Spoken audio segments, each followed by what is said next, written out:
Hi, this is Rudy Jones of PalmettoStateBaseball.com with the South Carolina College Baseball recap for Saturday, February the 28th. There were 41 games involving state teams played on Saturday. Let's take a look. Boy, the big game again was down in Columbia where Clemson and South Carolina met in Game 2 of their best-of-3 series. And how about that performance by Michael Sharman of the Tigers? Pitched a 78-pitch complete game. 67 of his 78 pitches were for strikes. And the Tigers won by a score of 4-1 to even the series at 1-1. Sharman allowed 4 hits, didn't walk anyone, and he struck out 4. Nate Savoy had the big hit for the Tigers, a 3-run homer in the 3rd inning. That came after Carolina had scored a run at the top of the 3rd on an RBI single by Ethan Lizama to score Will Craddock. Both Lizama and Craddock had 2 hits apiece for the Gamecocks. And Phillips didn't pitch all that poorly for the Gamecocks. He was a starter, but he did give up that 3-run homer, and that turned out to be the difference in the game. Clemson did push across another run in the 4th inning, when Jacob Jarrell scored on Jaron Purify's sacrifice fly. Purify was the only Tiger to get 2 hits, by the way. Game 3 of the series is set for 3 o'clock Sunday at Doug Kingsmore Stadium. It'll be on ACC Network Extra streaming. Clemson, by the way, is 9-1 now after the win. Carolina fell to 7-4. Elsewhere, involving Division I teams in the state, Winthrop built its winning streak to 6 with a 7-2 win over Maine. The Eagles broke a tie and went on to win. Jalen Hernandez homered and walked twice for the Eagles, who are now 8-2. Chandler Topo had 4 hits and drove in 4 runs in Game 1, and Blake Edgman drove in 4 runs in Game 2, as Charleston and Southern swept Brown in a doubleheader, scores of 13-8 and 11-1. The Buccaneers improved to 91 on the season. Of course, they're having their best start ever, and Brown fell to 1-4. Up at Spartanburg, Wofford scored 5 runs in the 3rd inning and 4 in the 8th, and they beat St. Joseph's by a score of 10-6 to clinch a series win going into Sunday's finale. The Terriers are now 8-2 overall, 8-2, and St. Joseph's fell to 2-7. The Citadel had some tough luck down at Florida State. They played a doubleheader against the Seminoles. They gave up.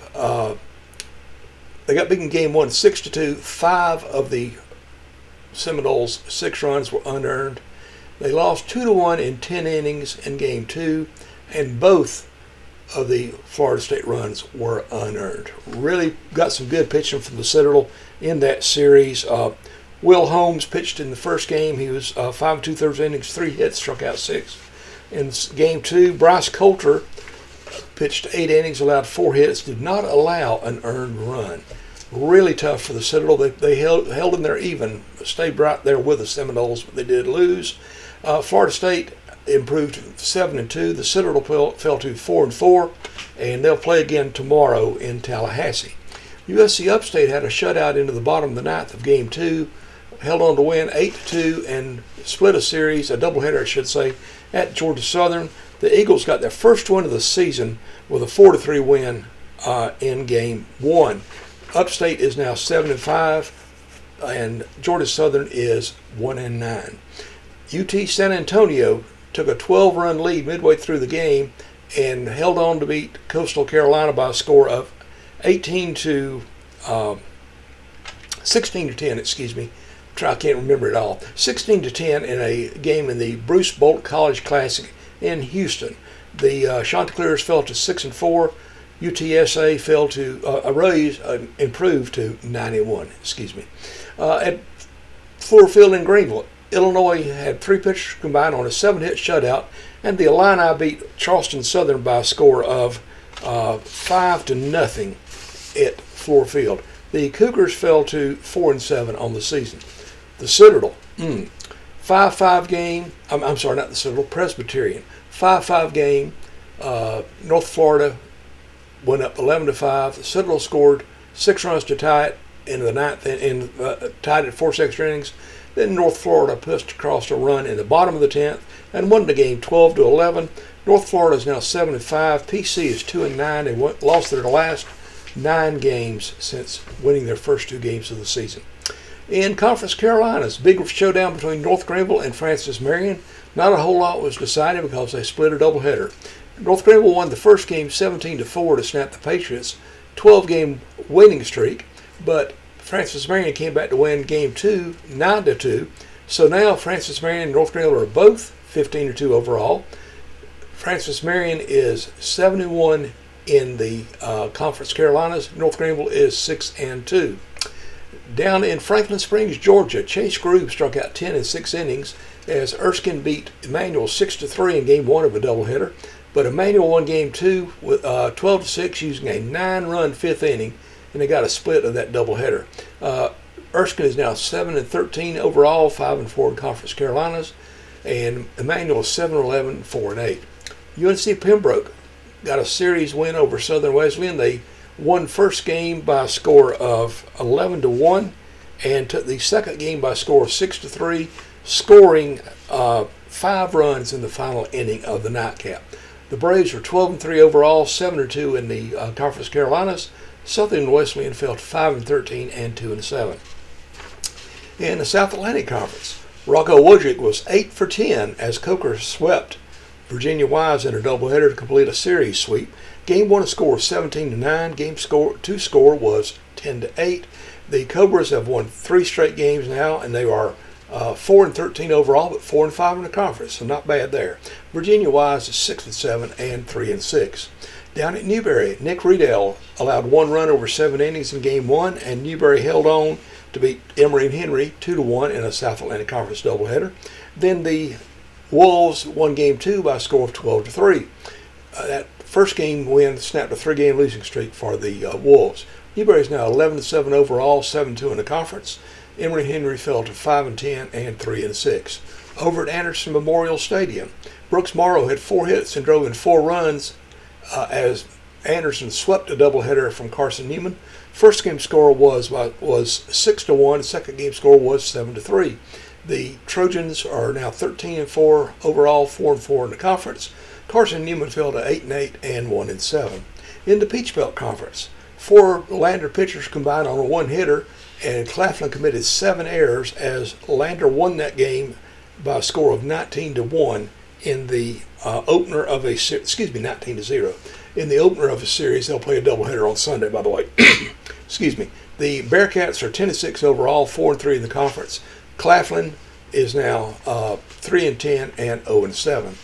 Down in Milledgeville, Georgia, Keaton Pryor pitched a 7-inning no-hitter in Game 1 as Georgia College swept a doubleheader from USC Beaufort. The Game 1 score was 11-0, and the Game 2 score was 9-2. Georgia College is now 4-12 overall, 3-5 in the Peach Belt. USC Beaufort fell to 4-11 and 0-8. USC Aiken had a couple of big wins down in Florida. They beat Flagler 13-6 in Game 1 and 18-7 in Game 2. The Pacers are now 13-4 overall, 4-4 in the Peach Belt, and Flagler fell to 12-5 and 2-3. Columbia International snapped Bryan's 9-game winning streak with a doubleheader sweep down in Columbia. The Rams won the first game by a score of 19-11. They took the second game by a score of 10-1. CIU is now 5-18 overall, 3-6 in the Appalachian Athletic Conference. Bryan fell to 9-11 and 4-2. Over in Spartanburg at Mooneyham Field, nationally ranked Johnson took a pair of big wins over Spartanburg Methodist. First game score was 13-5. Second game score was 18-7. The Royals, coached by former Tennessee coach Dave Serrano, now 15-1 overall, 7-0 in the conference. And Spartanburg Methodist fell to 6-8 and 1-4 in the AAC. Up in Frankfort, Kentucky, Cameron Haley and Kent Johnson hit 3 home runs apiece as Benedict swept a doubleheader from Kentucky State in the Southern Intercollegiate Athletic Conference play. The Tigers have now won 7 straight games after losing their first 3. First game score was 13-7. The second game score was 20-13. The Tigers are 5-3 in the SIAC. Kentucky State is winless, 0-13 and 0-8 in the conference. Bob Jones scored the game's final 12 runs in Game 1, got a lot of help from some wildness from Trinity pitchers, and won Game 1 13-2 against Trinity College of Jacksonville, formerly known as Trinity Baptist College. But in Game 2, the Eagles got a 5-0 shutout to get the split. in the doubleheader at Conisky Park in Greenville.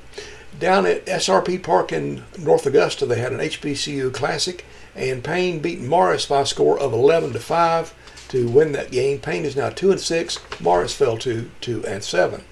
In NJCAA play, a 10-run third inning fueled a 12-2 run rule win for Florence Darlington Tech against USC Lancaster. The Stingers are 14-5 overall, 2-1 in the Region 10. Lancaster fell to 9-7, and they are 1-2 in the conference. Those teams play a doubleheader tomorrow. And up at Sims Legion Park in Gastonia, USC Sumter beat Gaston College in Game 2 of a doubleheader. That second game score was 11-5 after Gaston College won the opener by a score of 13-3 in a run rule fashion. Sumter is now 10-5 overall, 2-2 in Region 10. Gaston College is now 19-2 and 3-2. That's it for all the state scores. Now, if you happen to be interested in the First Pitch Invitational, other games, James Madison beat Albany 6-3. Michigan State beat Albany 4-1.